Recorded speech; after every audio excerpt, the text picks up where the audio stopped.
नमो नारायण भक्तों। आंवला नवमी की कथा। कार्तिक महीने के शुक्ल पक्ष की नवमी तिथि को आंवला नवमी का पूजन किया जाता है। इसे कुष्मांड नवमी और अक्षय नवमी भी कहा जाता है। इस दिन आंवले के वृक्ष की पूजा का विशेष महत्व शास्त्रों में बताया गया है। इस दिन आंवले के वृक्ष की पूजा कर घी का दीपक लगाकर वृक्ष की 21 परिक्रमा कर कच्चा सूत लपेटा जाता है। इसके बाद आंवला वृक्ष के नीचे बैठकर भोजन किया जाता है और आंवले को प्रसाद के रूप में ग्रहण किया जाता है। मान्यताओं के अनुसार कार्तिक मास के शुक्ल पक्ष की नवमी तिथि से लेकर पूर्णिमा तिथि तक भगवान विष्णु आंवला के वृक्ष में निवास करते हैं। इसलिए आंवला नवमी के दिन आंवले के वृक्ष की पूजा अर्चना की जाती है, जिससे आरोग्य, सुख, शांति और अखंड सौभाग्य की प्राप्ति होती है। शास्त्रों में बताया गया है कि आंवला नवमी के दिन किया गया पुण्य कार्य कभी खत्म नहीं होता है। इस दिन जो भी शुभ कार्य जैसे दान, पूजा अर्चना, भक्ति, सेवा आदि की जाती है, उसका पुण्य कई जन्म तक मिलता है। अर्थात इस दिन किए गए शुभ कार्यों का फल अक्षय होता है। इसलिए इस तिथि को अक्षय नवमी के नाम से भी जाना जाता है। आंवला या अक्षय नवमी के दिन से द्वापर युग का प्रारंभ हुआ था। इस युग में भगवान श्री हरि के 8वें अवतार भगवान श्री कृष्ण ने जन्म लिया था। आंवला नवमी के दिन भगवान श्री कृष्ण ने वृंदावन गोकुल की गलियों को छोड़कर मथुरा प्रस्थान किया था। यही वो दिन था जब उन्होंने अपनी बाल लीलाओं का त्याग कर कर्तव्य के पथ पर कदम रखा था। इसलिए आंवला नवमी के दिन से वृंदावन परिक्रमा भी प्रारंभ होती है। आंवला नवमी के दिन ही आदि शंकराचार्य ने एक वृद्धा की गरीबी दूर करने के लिए स्वर्ण के आंवला वृक्षों की वर्षा करवाई थी। आंवला नवमी की कथा के अनुसार एक बार जगत गुरु आदि शंकराचार्य भिक्षा मांगने एक कुटिया के सामने रुके। वहाँ एक बूढ़ी औरत रहती थी जो अत्यंत गरीबी और दयनीय स्थिति में थी। शंकराचार्य की आवाज़ सुनकर वह बूढ़ी औरत बाहर आई। उसके हाथ में एक सूखा आंवला था। वह बोली, महात्मन, मेरे पास इस सूखे आंवले के सिवा कुछ नहीं है जो आपको भिक्षा में दे सकूं। शंकराचार्य को उसकी स्थिति पर दया आ गई और उन्होंने उसी समय उसकी मदद करने का प्रण लिया।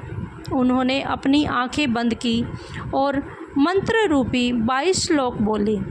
ये 22 श्लोक कनकधारा स्तोत्र के श्लोक थे। इससे प्रसन्न होकर माँ लक्ष्मी ने उन्हें दिव्य दर्शन दिए और कहा कि शंकराचार्य, इस औरत ने अपने पूर्व जन्म में कोई भी वस्तु दान नहीं की। यह अत्यंत कंजूस थी और मजबूरीवश कभी किसी को कुछ देना ही पड़ जाए तो वह बेमन से दान करती थी। इसलिए इस जन्म में इसकी यह हालत हुई है। यह अपने कर्मों का फल भोग रही है, इसलिए मैं इसकी सहायता नहीं कर सकती। शंकराचार्य ने देवी लक्ष्मी की बात सुनकर कहा, हे महालक्ष्मी, इसने पूर्व जन्म में अवश्य दान धर्म नहीं किया है, लेकिन इस जन्म में इसने पूर्ण श्रद्धा से मुझे यह सूखा आंवला भेंट किया है।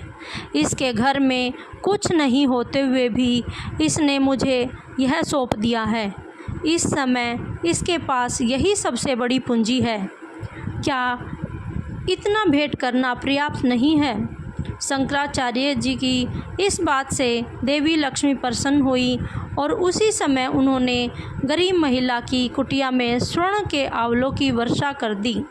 शास्त्रों में वर्णित कथा के अनुसार एक बार धन की देवी माँ लक्ष्मी धरती पर विचरण करने आई। तब उन्होंने देखा कि हर कोई भगवान शिव और भगवान विष्णु की पूजा कर रहा है। यह सब देखकर उसके मन में विचार आया कि दोनों की एक साथ पूजा कैसे की जा सकती है। इसी सोच में माता लक्ष्मी खो गई। कुछ समय बाद जब गहराई से सोचा तो ख्याल आया कि धरती पर दोनों देवों की पूजा आंवला पेड़ के पास की जा सकती है, क्योंकि तुलसी और आंवला दोनों में ही भरपूर गुण पाए गए हैं। इसके बाद से ही माँ लक्ष्मी ने दोनों देवों की आंवला के पेड़ के नीचे पूजा की। माँ लक्ष्मी की भक्ति को देखकर दोनों देव उनके सामने प्रकट हो गए। तब माँ लक्ष्मी ने दोनों देवों को आंवला पेड़ के नीचे भोजन पका के खिलाया। तब से हर साल कार्तिक शुक्ल पक्ष की नवमी तिथि पर अक्षय नवमी मनाने की परंपरा शुरू हो गई।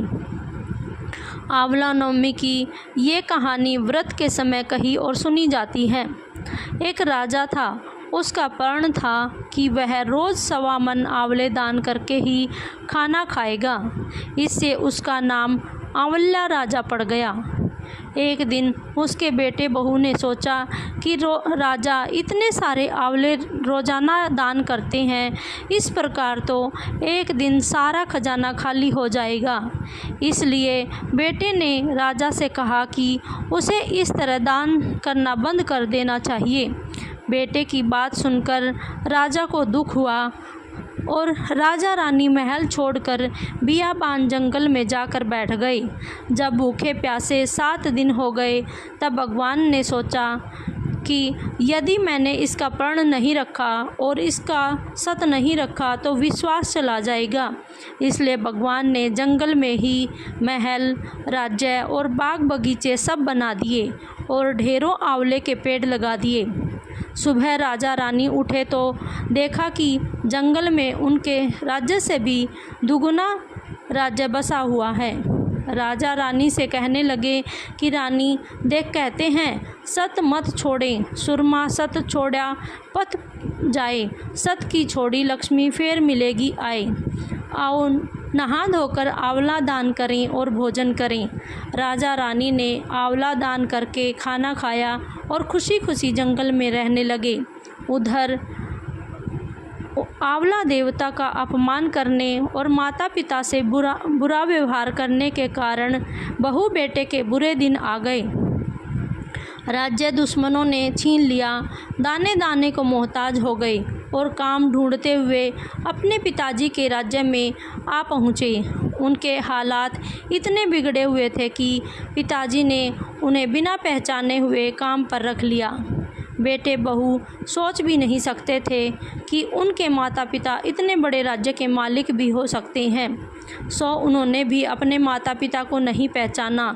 एक दिन बहू ने सास के बाल गूंथते समय उनकी पीठ पर मस्सा देखा।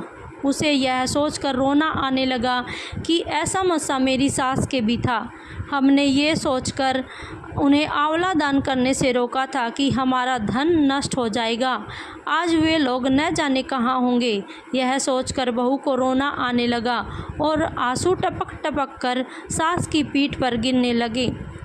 रानी ने तुरंत पलट कर देखा और पूछा कि तू क्यों रो रही है। उसने बताया, आपकी पीठ जैसा मस्सा मेरी सास की पीठ पर भी था। हमने उन्हें आंवला दान करने से मना किया था, इसलिए वे घर छोड़कर कहीं चले गए। तब रानी ने उन्हें पहचान लिया, सारा हाल पूछा और अपना हाल बताया। अपने बेटे बहू को समझाया कि दान करने से धन का नाश नहीं होता बल्कि बढ़ता है। बेटे बहू भी अब सुख से राजा रानी के साथ रहने लगे। हे भगवान, जैसा राजा का सत रखा वैसा सबका सत रखना, कहते सुनते सारे परिवार का सुख रखना। जय श्री हरि नारायण।